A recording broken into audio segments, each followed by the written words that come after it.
Hi mga moms! So today in this video ay share ko sa inyo kung ano yung ginagamit ko para maging less visible ang aking mga pores. So wala nang paligoy-ligoy pa mga moms. Ito siya.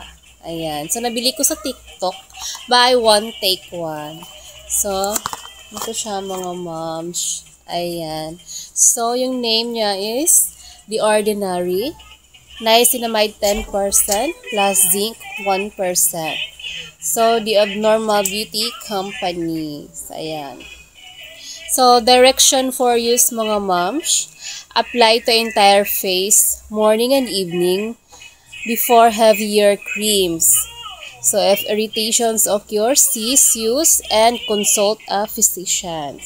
So, madali lang siyang gamitin kasi ilalagay lang natin sa ating kamay and then i-patch-patch ng ganon. So, ganito lang kasi siya mga moms. Ayan.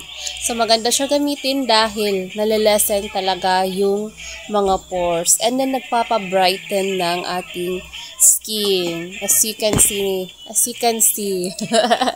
So, ilalagay ko yung link sa comment section mga moms. So, yun lang. Bye-bye.